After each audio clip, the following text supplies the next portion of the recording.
कमाल की बात, अब देखे ना, इस साल लगभग 9 प्रदेशों के चुनाव हैं, अगले साल 6 प्रदेशों के चुनाव हैं, अगले साल लोकसभा का भी चुनाव है। चुनाव के अलावा भारत में और कोई काम ही नहीं है। ये पागलपन, मैं इसको पागलपन कहूंगा। जिस देश में ग्लोबल हंगर इंडेक्स की रिपोर्ट के मुताबिक आज भी 19 करोड़ 40 लाख लोग रात को भूखे पेट सोते हैं, उस देश पे रोज रोज के चुनाव करके अरबों रुपए खर्च करना बहुत बड़ा पाप है। सर, जैसे आप कह रहे हैं, मुझे लगता है लोकसभा, विधानसभा, ये चुनाव तो फिर भी बहुत बड़े चुनाव होते हैं। पंचायतों में हाल ऐसे हो गए हैं कि आम आदमी चुनाव नहीं लड़ सकता है, लाखों रुपए लगा देते हैं लोग।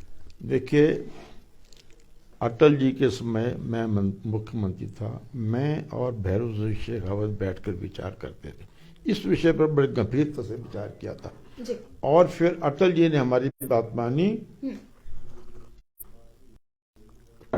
अनौपचारिक रूप से 3 अच्छे अधिकारियों की बेटी बनाई। हमने एक प्रारूप बनाया जी। प्रारूप यह बनाया कि देश के सभी चुनाव, पंचायत से लेकर पार्लियामेंट तक, 5 वर्ष में केवल एक बार होंगे, फिर कोई चुनाव नहीं होगा। एक प्रवीण क्या कि नो उपचुनाव। अगर मान लो कहीं पर कोई सीट खाली हो जाए, किसी का मृत्यु हो जाए, तो नंबर 2 पर जो है, he should be declared elected. Why by election? No new by election. फिर उस पर बात कहाँ अड़ी कि अगर किसी विधानसभा के अंदर कोई झंझट हो जाए, दल बदल हो जाए और 2 साल के बाद सरकार चली जाए, तो 3 साल क्या होगा? हमने कहा बाकी 3 साल राष्ट्रपति शासन होगा, चुनाव नहीं होगा। अटल जी बहुत खुश हुए। अटल जी कहने लगे ये नौबत ही नहीं आएगी, क्योंकि जब विधायकों को लगेगा कि 3 साल के लिए बेकार हो जाएंगे तो दल बदल नहीं होगा। हिंदुस्तान जैसे देश में, और वो प्रारूप अगर बन जाता, चल जाता, आज भारत स्वर्ग बन गया होता। देश बैठे, दुनिया के बहुत से देश हैं, रोज रोज के चुनाव कहीं नहीं होते, ये केवल भारत में होते हैं। तो मेरा ये कहना है कि इस बीमारी को जड़ से पकड़ा जाना चाहिए। अच्छा, मेरा ये कहना है हो सकता है, मैं एग्जैक्टली कहता कि मनीष सिसोदिया जी ईमानदार हो, क्योंकि सीबीआई उनके घर में गई, लॉक कर दे के कुछ नहीं मिला आज तक।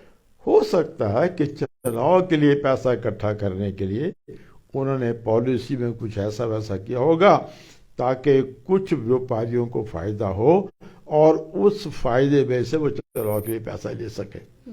और हो सकता है कि वो नई पार्टी है, उनको तजर्बा नहीं है, चुनाव के लिए पैसा कैसे लेना, कहाँ रखना है, इस ना तजर्बेकारी में मारे गए हों बेचारे।